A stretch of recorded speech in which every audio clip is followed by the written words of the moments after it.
दोस्तों, आप सभी का स्वागत है हमारे YouTube channel maths by Rahul Modi पे। दोस्तों, आज की वीडियो में हम कुछ इंपॉर्टेंट प्राइम नंबर से डिविजिबिलिटी के रूल्स पढ़ेंगे। तो दोस्तों, ये वीडियो बहुत इंपॉर्टेंट होने वाली है। वीडियो को बिना स्किप किए लास्ट तक देखिएगा।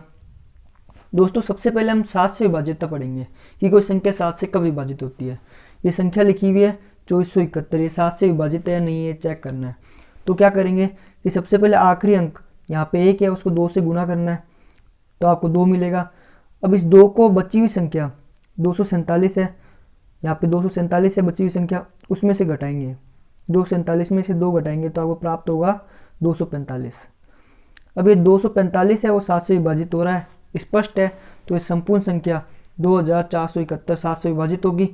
अगर नहीं स्पष्ट है तो ये वापस से प्रक्रिया लगानी है आपको। अब कैसे लगेगी, 5 को 2 से गुना करेंगे 10 आएगा, 10 को बची हुई संख्या 24 में से घटाएंगे तो आपको प्राप्त होगा 14। अब 14 और 7 से विभाजित है, सबको पता है, तो ये संपूर्ण संख्या 2471 भी 7 से विभाजित होगी। दोस्तों, अभी ये जो नियम पढ़ा अपन ने, ये एक सामान्य नियम है, ये किसी भी संख्या पे लगा सकते हैं। लेकिन ज़्यादा बड़ी संख्या होगी तो ये नियम लगाना बहुत टाइम कंज्यूमिंग होगा, तो आपको कुछ स्पेशल नियम पढ़ने पड़ेंगे। सबसे पहला स्पेशल नियम क्या है कि अगर संख्या 6 अंक की हो। अब 6 अंक की संख्या यहाँ लिखी हुई है 8,72,172, ये 7 से विभाजित होगी या नहीं होगी, ये चेक करना है। तो कैसे चेक करेंगे कि आप पीछे से आपको 3 अंक की संख्या के 2 युग्म बनाने हैं।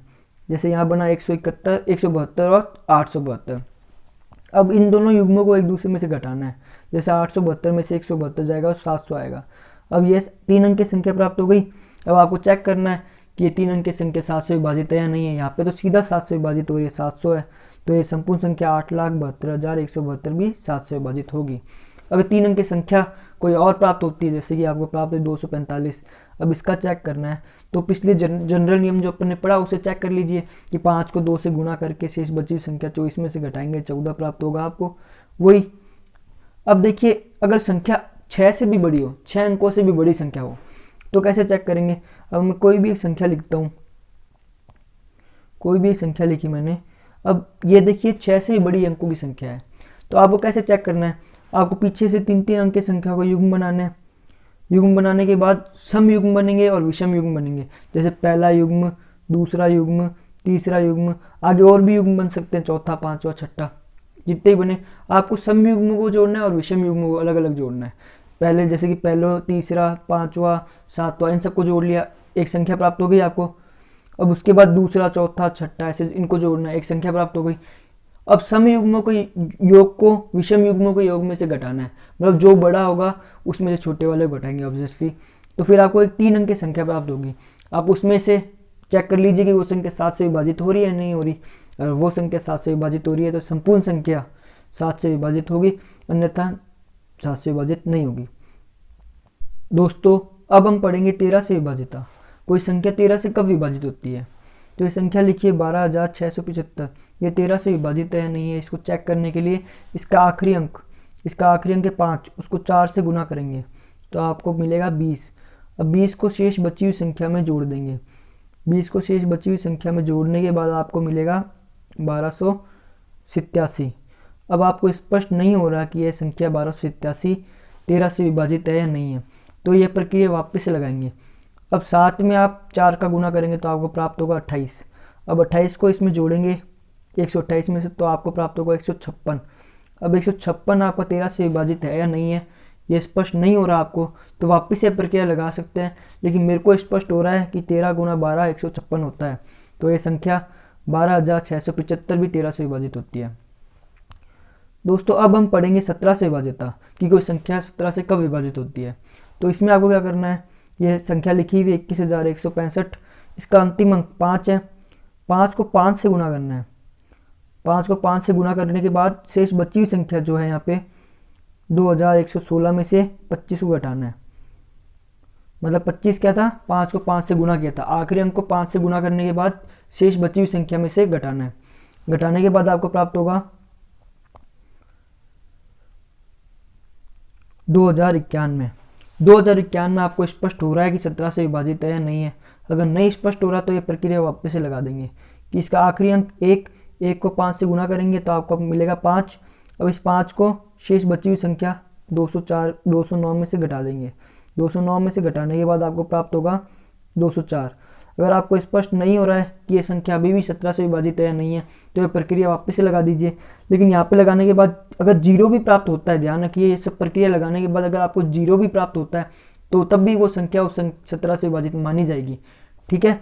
लेकिन मेरे को नहीं लगाना क्योंकि मेरे को साफ दिख रहा है 17 गुना 12 जो होता है 204, तो ये संपूर्ण संख्या 21,165 भी 17 से विभाजित होगा। दोस्तों अब 19 से विभाज्यता पढ़ेंगे कि कोई संख्या 19 से कब विभाजित होती है। ये संख्या लिखी हुई है 1,85,117, ये 19 से विभाजित है या नहीं है आपको चेक करना है। तो आपको इसमें क्या करना है, इसका जो आखिरी अंक है यहाँ पे 7 है, 7 को करना है 2 से गुणा।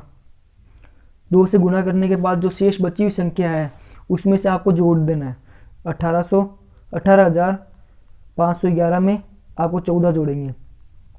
14 जोड़ने के बाद आपको मिलेगा यहाँ पे 18,525। अब आपको स्पष्ट नहीं हो रहा है प्रक्रिया वापस लगा दीजिए और तब तक लगाते जाइए जब तक आपको स्पष्ट ना हो जाए। तो 5 में 2 से गुणा करेंगे 10 मिलेगा, उसको शेष बची हुई संख्या में जोड़ देंगे तो 1852 में 10 जोड़ेंगे तो 1862 प्राप्त होगा। अभी भी स्पष्ट नहीं हो रहा तो 2 को 2 से गुणा कर दीजिए, 4 मिलेगा, उसको शेष बची हुई संख्या में जोड़ दीजिए 190 मिलेगा। अब ये तो स्पष्ट है कि 190 19 से विभाजित होता है, ये संख्या 19 से विभाजित हो रही है तो संपूर्ण संख्या 1,85,117 भी 19 से विभाजित होगी। दोस्तों अब हम पढ़ेंगे 23 से विभाज्यता कि कोई संख्या 23 से कब विभाजित होती है। तो 23 से विभाज्यता पढ़ने के लिए हमें ये संख्या लिखी हुई है 35,581, ये 23 से विभाजित है या नहीं है चेक करना है। तो आपको इसमें क्या करना है, इसका जो आखिरी अंक है उसको 7 से गुणा करनी है, इसमें 7 से गुणा करनी है। 7 से गुणा करने के बाद आपको प्राप्त होगा 7, उसको शेष बची हुई संख्या 3,558 में जोड़ देना है। 3,558 में 7 जोड़ेंगे तो आपको मिलेगा 3565। अभी स्पष्ट नहीं हो रहा कि 3565 23 से विभाजित है या नहीं है तो ये प्रक्रिया वापस से लगा देंगे। अब 5 को 7 से गुणा करेंगे तो आएगा 35। अब शेष बची हुई संख्या 356, उसमें जोड़ेंगे 356 में 35 जोड़ा जाएगा तो जोड़ने के बाद आपको मिलेगा 1, हाजिल गई 1, 9, 391 मिलेगा। अब 391 23 से विभाजित है या नहीं आपको स्पष्ट नहीं हो रहा तो यह प्रक्रिया वापस से लगा सकते हैं। 1 को 7 से गुणा करेंगे तो 7 आएगा, 7 को 39 में जोड़ेंगे तो आपका आएगा 46। अब ये तो सबको स्पष्ट है कि 46 23 से विभाजित होता है या नहीं होता है। 46 23 से विभाजित होता है तो संपूर्ण संख्या 35,581 23 से विभाजित होगी। दोस्तों अगर वीडियो पसंद आ रही है तो वीडियो को लाइक कर दीजिए, चैनल को सब्सक्राइब करके जो पास में बेल आइकन है उसको प्रेस कर दीजिए और वीडियो को ज़्यादा से ज़्यादा शेयर कर दीजिए। दोस्तों इससे पहले हम डिविजिबिलिटी का पार्ट 1 बना चुके हैं जिसमें हमने कुछ इंपॉर्टेंट नंबर के डिविजिबिलिटी के रूल्स पढ़े थे, तो वो वीडियो नहीं देखिए तो ऊपर आई कार्ड में शो कर दूंगा, वहाँ से देख लीजिए, नहीं तो डिस्क्रिप्शन में लिंक दे दूंगा, वहाँ से देख लीजिएगा। दोस्तों अब हम पढ़ेंगे 29 से विभाज्यता कि कोई संख्या 29 से कब विभाजित होती है। तो इसके लिए एक एग्जाम्पल लिखा हुआ है 97,962 29 से विभाजित है या नहीं है चेक करना है। तो इसके लिए आपको क्या करना है, इसके लिए आपको इसके आखिरी अंक यानी 2 को 3 से गुणा करना है तो आपको प्राप्त होगा 6। 6 को शेष बची हुई संख्या में जोड़ देना है तो यहाँ पर शेष बची हुई संख्या 9,796 में जब 6 जोड़ा जाएगा तो आपको प्राप्त होगा 9,802। अभी आपको स्पष्ट नहीं हो रहा कि 29 से विभाजित है या नहीं है तो यह प्रक्रिया वापस से लगाएंगे। 2 को 3 से गुणा करेंगे तो आपको प्राप्त होगा 6। 6 को शेष बची हुई संख्या 980 में जोड़ेंगे तो आपको प्राप्त होगा 986। अब 986 का भी स्पष्ट नहीं हो रहा कि 29 से विभाजित है या नहीं है तो यह प्रक्रिया वापस लगाएंगे। 6 को 3 से गुणा करेंगे तो आपको प्राप्त होगा 18, आपको प्राप्त होगा 18। 18 को 98 में जोड़ेंगे तो आपको प्राप्त होगा 116। 116 29 से विभाजित होती है, 29 गुना 4 करते हैं तो 116 प्राप्त होता है। तो यह संपूर्ण संख्या 97,962 भी 29 से विभाजित होगा। दोस्तों अभी तक जो अपन ने पढ़ा था मैं जल्दी से आपको रिवाइज करा देता हूँ। अपन ने पढ़ी 7 से विभाज्यता, कोई संख्या 7 से कब विभाजित होती है, यदि उसके आखिरी अंक को 2 से गुणा करके शेष बची हुई संख्या में से घटा दे और जो संख्या प्राप्त हो वो 7 से विभाजित होनी चाहिए। और मैंने आपको बताया था ये केवल 3 अंक की संख्या पर लगाना ही उचित रहता है। अगर इससे बड़ी अंक की संख्या प्राप्त हो जैसे 6 अंक की संख्या तो आपको 3-3 के 2 पेयर बनाने, 3-3 अंक की संख्या के 2 पेयर बनाने, उनको आपस में घटाना है और जो संख्या प्राप्त होगी उसकी 7 से विभाज्यता चेक करनी है। अगर इससे बड़ी संख्या प्राप्त हो तो आपको क्या करना है, आपको 3-3 अंक की संख्या के पीछे से युग्म बनाने स्टार्ट करने हैं और आपको सम युग्मों को अलग जोड़ना है, विषम युग्मों को अलग जोड़ना है, इनको आपस में जोड़ के इनको घटाना है और जो संख्या प्राप्त होगी उसकी आपको 7 से विभाज्यता चेक करनी है। फिर अपन ने पढ़ा 13 से विभाज्यता। कोई संख्या 13 से कब विभाजित होगी? जब उसके आखिरी अंक को आपको 4 से गुना करना है और शेष जो संख्या बची है उसमें आपको जोड़ देना है। तो जो संख्या प्राप्त होगी वो 13 से विभाजित होगी या नहीं होगी, ये चेक करनी है। और ये प्रक्रिया तब तक लगानी जब तक आपको स्पष्ट ना हो जाए जो बची हुई संख्या है वो 13 से विभाजित हो रही है या नहीं हो रही है। इसी प्रकार अपन ने देखा 17 से विभाज्यता का नियम। इसमें आपने आखिरी जो अंक है उसको 5 से गुना किया था और जो शेष बची हुई संख्या है उसमें आपने इसको घटाया था और उसके बाद जो संख्या प्राप्त हुई थी वो 17 से विभाजित हुई थी या नहीं हुई थी, ये चेक करना था। अब इसी प्रकार अपन ने पढ़ा था 19 की विभाज्यता। 19 की विभाज्यता में आपने आखिरी अंक को 2 से गुना किया था और जो शेष बची हुई संख्या उसमें जोड़ा था और जो संख्या प्राप्त हुई थी आपने देखी थी वो 19 से विभाजित है या नहीं है। अगर विभाजित हो रही थी तो संपूर्ण संख्या 19 से विभाजित थी, अन्यथा नहीं थी। फिर आपने देखा 23 से विभाज्यता का नियम। 23 से विभाज्यता का नियम क्या था कि आखिरी अंक को आपको 7 से गुना करना था और शेष बची हुई संख्या में जोड़ना था और जो संख्या प्राप्त होती वो 23 से विभाजित होती, तो संपूर्ण संख्या 23 से विभाजित होती है और आपको स्पष्ट नहीं हो रहा कि वो जो बची हुई संख्या वो 23 से विभाजित हो रही है, तो प्रक्रिया तब तक लगाई जानी है जब तक आपको स्पष्ट ना हो जाए। इसी प्रकार अपन ने 29 की विभाज्यता पढ़ी थी। उसमें अपन ने पढ़ा था आखिरी अंक को आपको 3 से गुना करना था और शेष बची हुई संख्या में जोड़ना था और जो संख्या प्राप्त हुई थी उसको आपको चेक करना था कि आप वो 29 से विभाजित हो रही है या नहीं हो रही थी। ठीक है, तो दोस्तों आज के लिए इतना ही। अगली वीडियो में हम इसके बढ़िया से एग्जाम्पल पढ़ेंगे जो पेपर में पूछे गए हैं, पूछे जा सकते हैं। दोस्त मिलते हैं अगली वीडियो में।